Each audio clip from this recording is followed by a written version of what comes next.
मागील भागात ते सगळे मिळून चहा पीत असतात. चहानंतर आई नाश्ता करायला घेतात.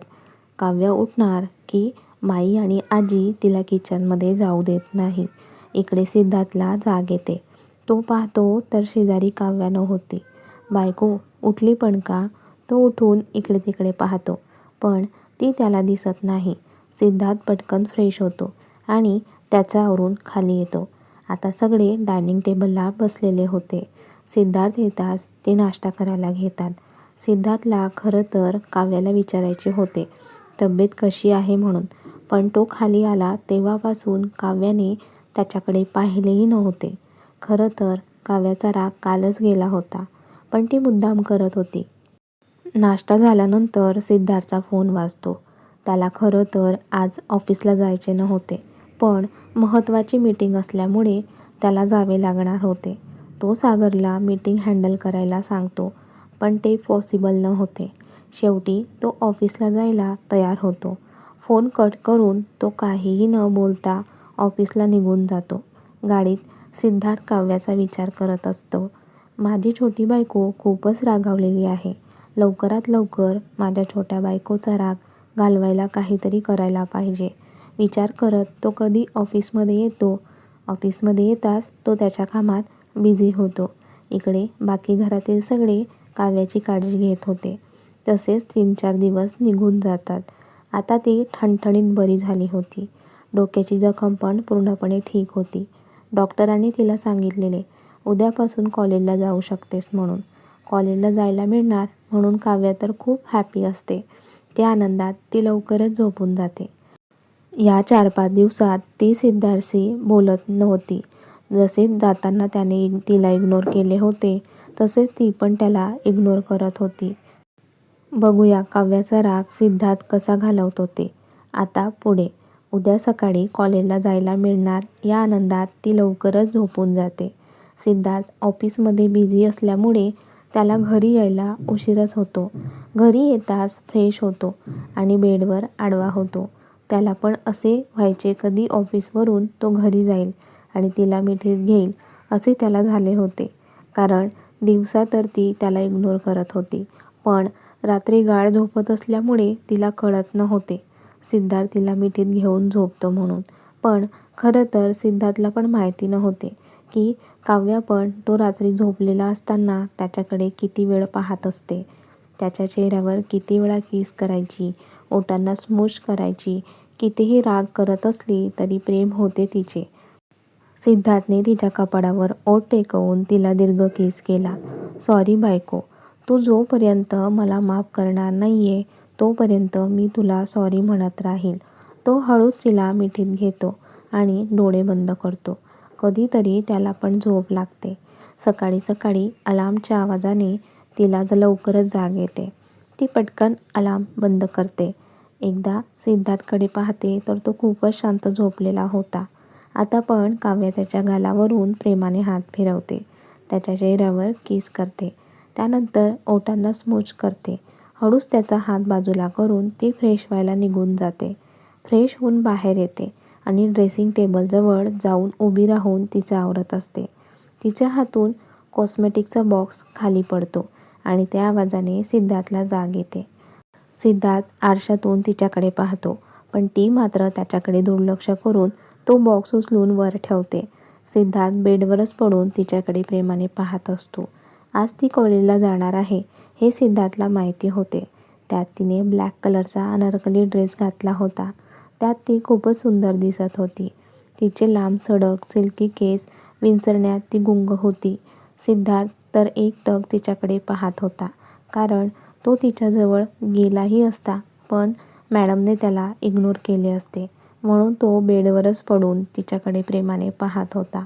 इकडे काव्या मात्र तिचं आवरण्यात गुंग होती. केसांना क्लिप लावून तिने ते केस मोकळे सोडले. दोन्ही हातात एक एक बँगल्स घातल्या. त्यानंतर कपाळावर छोटीशी टिकली लावते. डोळ्यात काजळ, ओठांवर लिप बाम. सिम्पलच मेकअप केला होता, त्यात पण ती खूपच क्यूट दिसत होती. तोच तिला सिद्धार्थचे बोलणे आठवले. कॉलेजला जाताना सगळं काही काढून जायचे ते आठवताच ती आधी पायातील जोडवी काढते, त्यानंतर मंगळसूत्र काढते, ती काढत असताना सिद्धार्थला मात्र वाईट वाटते, कारण त्यानेच तिला सांगितले होते. ती काढून तिने आरशात स्वतःकडे पाहिले आणि तिची बॅग घेऊन ती खाली निघून गेली. ती जाताच सिद्धार्थ उठून ड्रेसिंग टेबलजवळ आला. ड्रॉवर ओपन करून त्याने ते मंगळसूत्र आणि जोडवी हातात घेतले. खूप प्रेमाने त्याकडे पाहत तो मनातच काहीतरी विचार करतो. पुन्हा ते ड्रॉवरमध्ये ठेवतो आणि फ्रेश व्हायला निघून जातो. काव्या पण सगळं आवरून खाली येते. आज ती कॉलेजला जाणार होती, तर आईंनी आधीच नाश्ता बनवून ठेवला होता. त्यांना माहिती होते काव्या त्यांचे ऐकणार नाही म्हणून. एक एक करून सगळेच नाश्ता करायला येतात. सिद्धार्थ पण त्याचं आवरून खाली येतो. आता घरातील सगळ्यांना माहिती होते काव्या कॉलेजला जाताना काहीही घालून जात नव्हती. पण माईंना ते माहिती नव्हते. न राहून माईंनी तिला विचारले, पण काव्या शांत होती, काहीही बोलत नव्हती. सिद्धार्थ एकदा काव्याकडे तर एकदा माईंकडे पाहत असतो. मी काहीतरी विचारते काव्या, माई बोलतात. ते माई माई काव्याच्या तोंडून शब्दच फुटत नव्हते. त्या घरातील प्रत्येकावर नजर फिरवतात, पण कोणी काहीही बोलत नाही. माईंना अंदाज येतो हे काम सिद्धार्थचंच असेल म्हणून. चला नाश्ता करा, माईचा करारी आवाज आला. ते सगळे शांतपणे नाश्ता करायला लागले. आता खरं तर सिद्धार्थला काव्याची काळजी वाटत होती. ती पूर्ण बरी झाली नव्हती. तिने घरीच आराम करायला हवा असे त्याला वाटत होते. पण ती त्याचीच बायको होती, सांगून ऐकणार नव्हती, म्हणून तो काही बोलत नाही. काव्याचा नाश्ता होताच ती सगळ्यांना बाय करते आणि तिची बॅग घेऊन बाहेर येते. आता तर सिद्धार्थला पण बाहेर जायची घाई झाली होती, पण त्याचा फोन तो रूममध्येच विसरला होता. म्हणून घाईघाईमध्ये फोन घ्यायला तो रूममध्ये गेला. इकडे काव्या बाहेर येते तर समोर एकच गाडी होती आणि ती गाडी तिच्या नवऱ्याची होती. तोच सिद्धार्थ पण पळतच तिथे आला. तो दिसताच काव्या मुद्दाम आत बसली. सिद्धार्थने तिच्याकडे पाहत स्माईल केली आणि तो दुसऱ्या बाजूने बसला. तो काही बोलायच्या आधीच काव्या ड्रायव्हरला सांगते, मला कॉलेजला सोडा. हो मॅम, ड्रायव्हर एवढंच बोलतात आणि गाडी चालू करतात. 5-10 मिनिट भयान शांतता असते. बोलायचे तर दोघांना असते, पण कसे बोलणार? काव्या मनातच, आता सोबत आहे तरी माझ्याशी बोलत नाहीये. सिद्धार्थ पण मनातच, बायको मला तुझ्याशी बोलायचं आहे, पण तू रागावली आहे आणि रस्त्यात गाडी थांबवून खाली उतरलीस तर. म्हणून तो शांत असतो. दोघांच्या मनात वेगवेगळे विचार चालू असतात की गाडी थांबते. काव्या विचारात असल्यामुळे तिला कळत नाही गाडी कॉलेजजवळ थांबली म्हणून. मॅम, कॉलेज आले, ड्रायव्हरने काव्याला सांगितले. तेव्हा कुठे काव्या भानावर आली आणि बॅग घेऊन खाली उतरली. ती आत जात होती, पण मागे वळून पाहत नव्हती. ती गेटच्या आत जाताच सिद्धार्थची गाडी निघाली. काव्याने गेटच्या बाहेर डोकावून पाहिले तर गाडी जाताना दिसली. म्हणजे मी आत आले तोपर्यंत हे माझ्याकडे पाहत होते, मग बोलले का नाही? तोंड वाकडे करून ती आत निघून गेली. इकडे सिद्धार्थ पण कॉलेजच्या आत जात होती, पण मागे वळून माझ्याकडे एकदाही पाहिले नाही आणि तो पण तोंड वाकडे करतो. आज तो फायनली फ्लॅटला येणार होता. आज त्याला काव्याबद्दल सगळं काही जाणून घ्यायचे होते. त्याने आधीच विद्यासागरला कॉल करून तो तिकडे येत असल्याचे सांगितले. त्यांनी पण त्या मुलीला सांगितले, सर येत आहे, जी काही असेल ते सांगून मोकळी हो. तिने पण हो म्हणून मान हलवली. सिद्धार्थ आत येताच सोफ्यावर जाऊन बसला. तसे विद्यासागरने त्या मुलीला आणि तिच्या आजीला बाहेर बोलावले. त्या दिवशी सिद्धार्थला पाहून ती घाबरली होती, पण आज ती नॉर्मल होती. त्या दोन्ही पण सिद्धार्थच्या समोरच्या सोफ्यावर बसतात. सिद्धार्थ त्या दोघांकडे पाहत एकच प्रश्न विचारतो, तुम्ही मला मेसेज का केलास? ती मुलगी घाबरून आजीकडे पाहते. आजी तिचा हात पकडून, बाळा घाबरू नकोस, तूच त्यांना मेसेज करून बोलावले ना, मसे घाबरून कसे चालेल? घाबरू नकोस. ती हो म्हणून मान हलवते आणि बोलायला लागते, मी निकिता आहे, काव्याच्या आत्याची मुलगी. माझी आई गेल्यानंतर मी आणि आजी मामाच्या घरी आलो. काव्या ही माझ्या मामाची मुलगी आहे. आम्ही दोन्ही सोबतच मोठ्या झालो. गावात असताना एकाच शाळेत जात होतो. माझ्यापेक्षा दिसायला काव्या खूप सुंदर होती. सगळे तिच्यासोबत प्रेमाने बोलायचे, पण माझ्यासोबत मोजकेच बोलायचे. दिसायला सुंदर तर ती होतीच, पण प्रत्येक गोष्टीत ती पुढे असायची. मी तिच्या पुढे जायचा कितीही प्रयत्न केला तरी तीच पुढे जायची. आधी आमच्यात बहिणी-बहिणीचे प्रेम होते, पण सगळे काव्या करायचे. मग मला तिचा राग यायचा. मग मी काव्याला त्रास द्यायचं ठरवले. काही लोकांना सांगून तिला त्रास द्यायला सांगितलं. त्या दिवशी तुम्ही शेतात आला होता तेव्हा काव्या तुम्हाला धडकली होती. तिच्या मागे येणारी माणसे मीच पाठवले होते. या सगळ्या कामात मी मनोज आणि पाटीलची मदत घेतली होती. पाटील आणि मनोज सोबत बोलणे व्हायचे. मी त्यांना काव्याबद्दल सगळं काही सांगायचे. ती सकाळी कुठे जाते, काय करते, सगळी माहिती पुरवायची. त्यांच्यामध्ये राहून मला त्यांच्या काड्या धंद्याबद्दल कळाले, जे कुणालाच माहिती नव्हते. त्यांना भीती वाटत होती की मी कुठे तोंड उघडले तर त्यांचे पितळ उघड पडेल. त्यासाठी मनोजने माझ्यासोबत प्रेमाचे नाटक केले. तो रोज रात्री मला शेतावर बोलावू लागला आणि रात्री हवा तसा माझा वापर करू लागला. मी त्याला खरंच प्रेम समजून बसले. मी तर त्याच्या प्रेमात वेडी झाले. हे बोलत असताना निकिता रडत असते.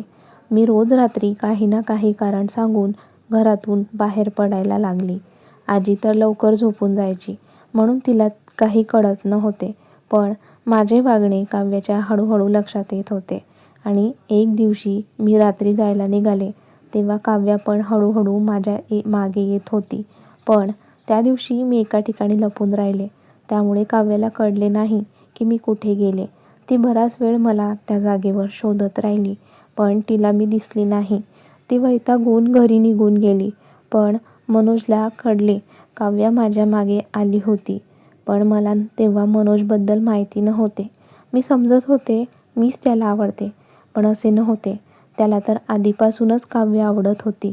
काव्याजवळ येण्यासाठी तो माझा वापर करत होता आणि मी वेळी त्याला प्रेम समजत होती. असेच एके दिवशी मला समजले माझी डेट चुकली. त्याचे कारण म्हणजे मनोज. मी ही गोष्ट मनोजला सांगितली तर तो ते मान्य करायला तयार नव्हता. मी त्याला खूप समजावण्याचा प्रयत्न केला, पण त्या दिवसापासून त्याने माझ्याशी बोलायचे टाळले. मला इग्नोर करू लागला. मी भेटायला बोलवले तर काहीही कारण सांगून तो नकार द्यायचा. आता मी पुरते अडकले होते. माझ्यासोबत बोलत पण नव्हता. मी बोलायला गेले तर काही ना काही कारण सांगून काढता पाय घ्यायचा. मी त्याच्यावर लक्ष ठेवायला लागले. तो कुठे जातो, काय करतो, पण ही गोष्ट त्याच्या लक्षात आली. त्याने मला बऱ्याचदा त्रास द्यायचा पण प्रयत्न केला. मला आशा होती की एक ना एक दिवस मला आणि त्याच्या बाळाचा स्वीकार करेल. पण अचानक त्या दिवशी मनोजचे आई-पप्पा मामाच्या घरी आले. त्याला आणि त्याच्या फॅमिलीला बघून मला खूप आनंद झाला. मला वाटले मनोजने माझ्याबद्दल घरी सांगितले असेल, पण मनोजच्या पप्पांनी तर मनोजसाठी काव्याचा हात मागितला. ते ऐकून माझ्या पायाखालची जमीनच सरकली. खूप वाईट वाटत होते मला. त्याचे बाळ माझ्या पोटात वाढत होते आणि तो माझ्या बहिणीला लग्नाची मागणी घालत होता. मामाला त्यांनी सांगितलेले भरपूर पैसे देऊ म्हणून. पैशांमुळे मामांनी होकार दिला. काव्याला न विचारताच तिचे लग्न मनोजसोबत ठरवून मामा मोकळे झाले.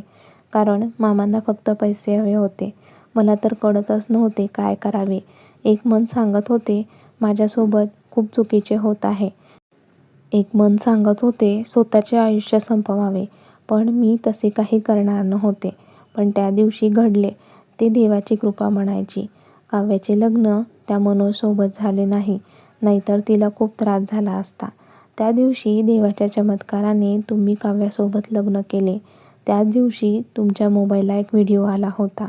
तो व्हिडिओ मीच तुम्हाला पाठवला होता. त्या व्हिडिओमध्ये तुम्हाला पाठमोरी काव्या दिसत होती. ती खरं तर काव्या नव्हती, ती मी होती. मला काव्याचा खूप राग आला होता, ज्यात खरं तर तिची काहीही चूक नव्हती. मला तिचे लग्न ना तुमच्यासोबत होऊ द्यायचे होते ना मनोजसोबत. तिचे लग्न तुटताना मला पाहायचे होते, पण ती माझी सगळ्यात मोठी चूक होती आणि त्या एका चुकीमुळे मला किती काय भोगावे लागले. मी मनोजला आधीच सांगत होते की त्याच्यापासून मी प्रेग्नंट आहे, पण तो ते मानायला तयारच नव्हता. मनोजला मी त्याच्या आयुष्यात नको होती, म्हणून त्याने माझा काटा काढायचं ठरवलं. मला ज्या पद्धतीने त्रास देता येईल त्या पद्धतीने तो मला त्रास देऊ लागला. त्या गावातून मी आणि माझी आजी कसे बाहेर पडलो आमचे आम्हालाच माहिती. मनोज अजून पण आमचा शोध घेत आहे. पण आम्ही त्या रात्री मुंबई गाठली आणि अशा ठिकाणी लपून होतो तिथे मनोज आमच्यापर्यंत पोहोचणार नाही. त्या दिवशी मीच तुम्हाला व्हिडिओ पाठवला होता आणि 2-3 दिवसापूर्वीच मी तुम्हाला मेसेजही पाठवला. खरं तर त्या व्हिडिओमध्ये काव्या नव्हतीच, ती मी होते. काव्या निर्दोष आहे, तिची काहीही चूक नाही आहे. मला हीच गोष्ट तुम्हाला सांगायची होती. मला तुमच्या दोघांमधले गैरसमज दूर करायचे होते. निकिता रडत, सर मला माफ करा, मी तुमच्या माफीच्या लायकही नाही आहे.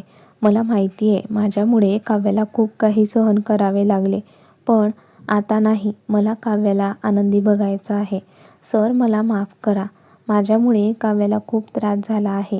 निकिता रडत बोलत असते. निकिताचे बोलणे ऐकून तर सिद्धार्थच्या हाताच्या मुठी घट्ट होत होत्या.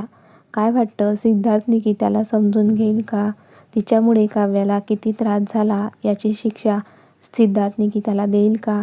त्यासाठी पाहत राहा कथेचे पुढील भाग. आणि कथेचा हा भाग कसा वाटला कमेंट्स करून नक्की कळवा. व्हिडिओला लाईक करा, जास्तीत जास्त शेअर करा. त्याचबरोबर आठवणीने तुमच्या आवडत्या लाईव्ह मराठी स्टोरीज चॅनलला सबस्क्राईब करायला विसरू नका. धन्यवाद.